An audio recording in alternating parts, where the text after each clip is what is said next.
तो आज हम पढ़ेंगे गोलीय दर्पण से संबंधित परिभाषाएं। उससे पहले हम देखते हैं ये जो दर्पण है इसका परावर्तक पृष्ठ अंदर की ओर धंसा हुआ है, तो ये कौन सा दर्पण हो गया? अवतल।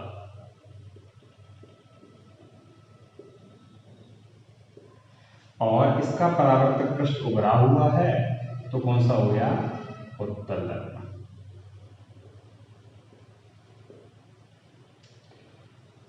अब इनमें सबसे पहले जो डेफिनेशन आती है वो आती है द्वारक। द्वारक क्या होता है? तो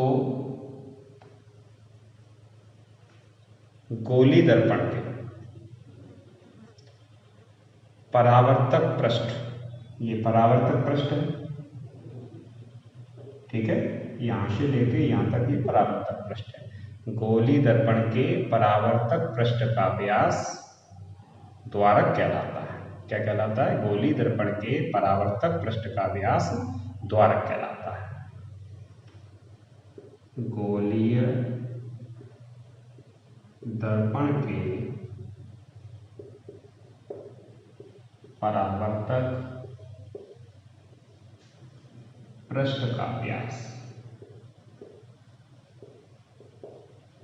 क्या कहलाएगा? द्वारक।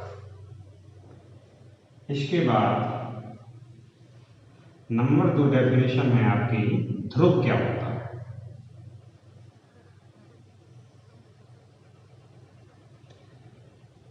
तो ये अवतल दर्पण, इसके भी परावर्तक पृष्ठ के बिल्कुल बीचों बीच वाला पॉइंट, उत्तल दर्पण के बिल्कुल बीचों बीच वाला पॉइंट क्या कहलाएगा? ध्रुव कहलाएगा। इसको हम किससे डिनोट करते हैं? पी से। इसको किससे डिनोट करते हैं? पी से। हाँ, और द्वारक को किससे डिनोट करते हैं?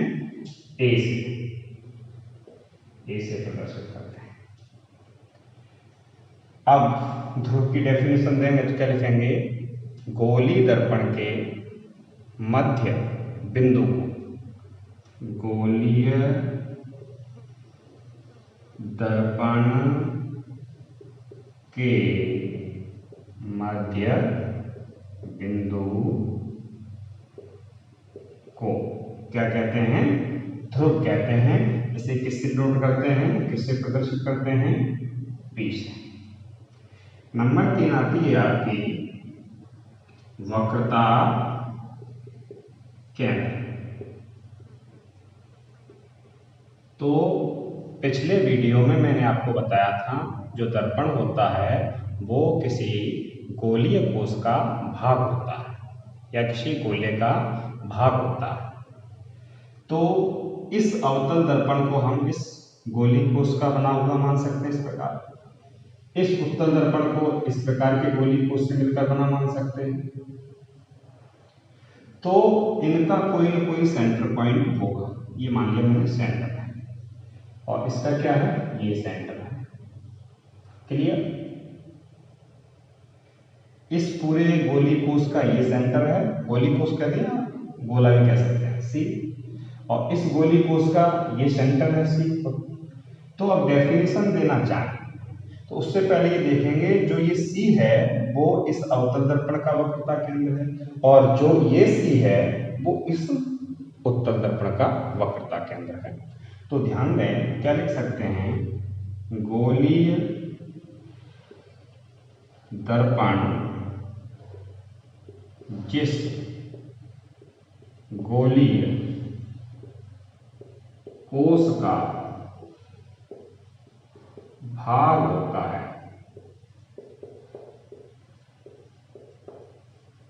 उसे उस गोलीय कोश का केंद्र। गोलीय दर्पण जिस गोली कोश का भाग होता है उस गोली कोश का केंद्र ही वक्रता केंद्र कहलाता है। इसे किससे डिनोट करते हैं हम? सी से। तो यहाँ आपका P हो गया, यहाँ आपका C हो गया, दोनों में ध्रुव और वक्रता केंद्र हो गया। ये आपका ध्रुव है, ये आपका वक्रता केंद्र है। इसके बाद अगला पॉइंट है वो 4 आता है, वक्रता त्रिज्या।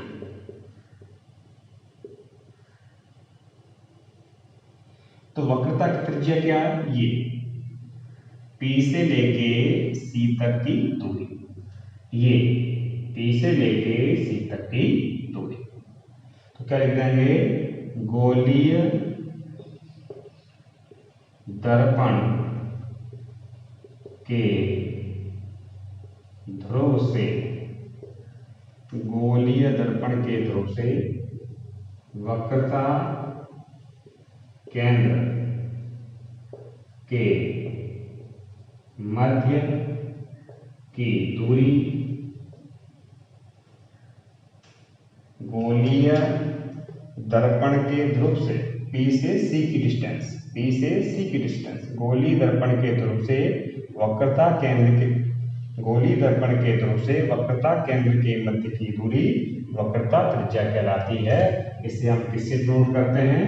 R से। किससे नोट करेंगे? R से। इसके बाद आपका अगला पॉइंट है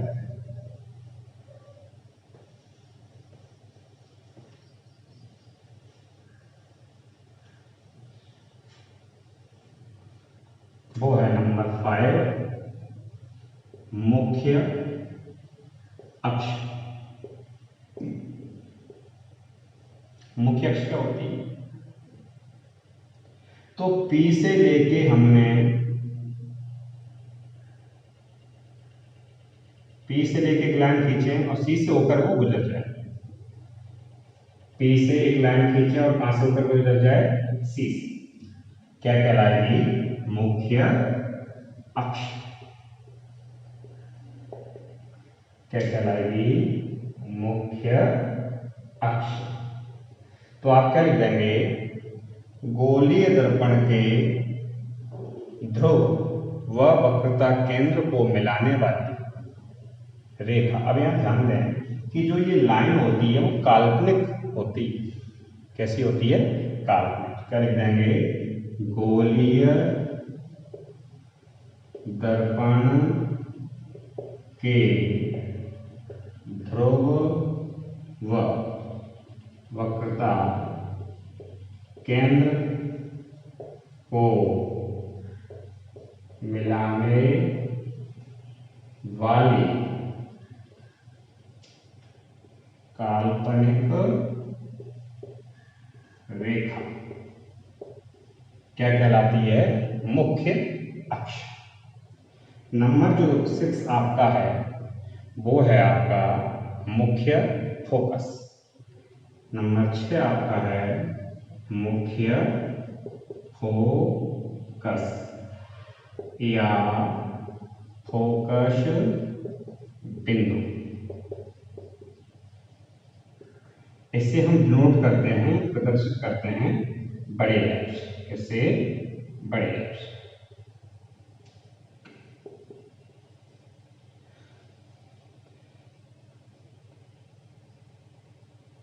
तो इसकी डेफिनेशन देखो, अगर ये मुख्य अक्ष है, ये अवतल दर्पण है, तो अवतल दर्पण के मुख्य अक्ष के समांतर कोई प्रकाश किरण आए और परावर्तन के पश्चात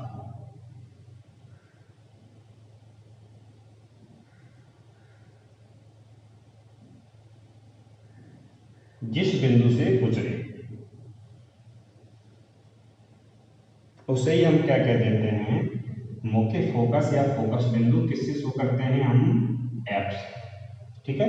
अवतल दर्पण के, ये अवतल दर्पण ही मुख्य अक्ष है, अवतल दर्पण के मुख्य अक्ष के समांतर आपतित होने वाली प्रकाश किरण दर्पण से परावर्तन के पश्चात मुख्य अक्ष के जिस बिंदु पर काटती है, ठीक है, अवतल दर्पण के मुख्य अक्ष के समांतर, ये अवतल दर्पण है, ये मुख्य अक्ष है, अवतल दर्पण के मुख्य अक्ष के समांतर प्रकाश किरण परावर्तन के पश्चात मुख्य अक्ष के जिस बिंदु पर काटती है उस बिंदु को हम क्या कह देते हैं, फोकस बिंदु।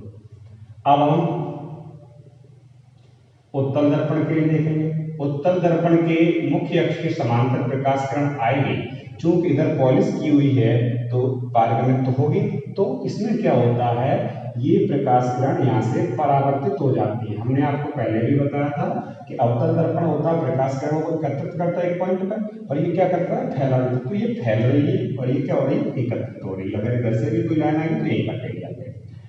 तो उत्तल दर्पण के मुख्य अक्ष के समांतर आपतित प्रकाश किरण परावर्तन के पश्चात जिस बिंदु से आती हुई प्रतीत होती है, उत्तल दर्पण है, मुख्य अक्ष से समांतर प्रकाश किरण आ रही है और यहाँ से जब यहाँ पे ये टकराएगा तो परावर्तन के पश्चात कहाँ से आती हुई प्रतीत होगी, एफ से।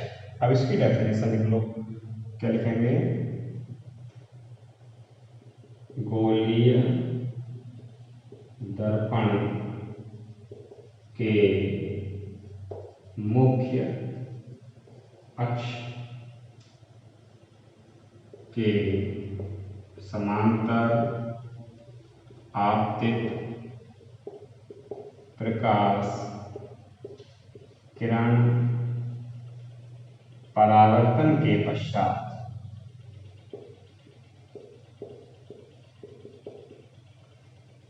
मुख्य अक्ष के जिस बिंदु पर काटती है या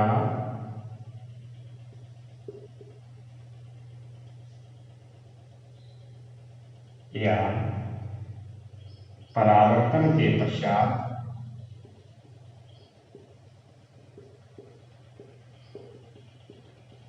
जिस बिंदु से आती हुई प्रतीत होती है, वास्तव में नहीं आ रही, वास्तव में यहां से नहीं आ रही, ठीक है, प्रतीत तो ऐसा लगेगा यहाँ पे कोई खड़ा है, प्रकाश की इधर से आ रही, ना कि इधर से। प्रतीत होती है, ध्यान देना, प्रतीत, ठीक है। तो अवतल दर्पण के लिए कहां से कहां तक हो जाएगी, गोलीय दर्पण के मुख्य अक्ष के समांतर आपतित प्रकाश किरण परावर्तन के पश्चात मुख्य अक्ष के जिस बिंदु पर काटती है उस बिंदु को मुख्य फोकस कहते हैं। और उत्तल दर्पण के लिए क्या हो जाएगी, गोलीय दर्पण के मुख्य अक्ष के समांतर आपतित प्रकाश किरण परावर्तन के पश्चात मुख्य अक्ष के जिस, यहां से शुरू कर देंगे, गोलीय दर्पण के मुख्य अक्ष के समांतर आपतित प्रकाश किरण परावर्तन के पश्चात जिस बिंदु से आती हुई प्रतीत होती है उसे मुख्य फोकस कहते हैं, उसे मुख्य फोकस कहते हैं। अगला जो डेफिनेशन है वो है आपकी फोकस दूरी। नंबर 7, फोकस दूरी, इसे डिनोट करते हैं छोटी एफ से। तो फोकस दूरी कहां से कहां तक, P से लेके F तक की दूरी, ध्रुव से लेके फोकस बिंदु के मध्य की दूरी। तो क्या लिख देंगे, गोलीय दर्पण के ध्रुव से मुख्य फोकस के मध्य की दूरी क्या कहलाती है, फोकस दूरी कहलाती है। अगर आपके पास इस टॉपिक के नोट्स नहीं है तो आप कमेंट बॉक्स में लिखें, आप कमेंट बॉक्स में अपना व्हाट्सएप नंबर लिखें जिस पे आपको PDF फाइल इस टॉपिक की उपलब्ध करा दी जाएगी। धन्यवाद।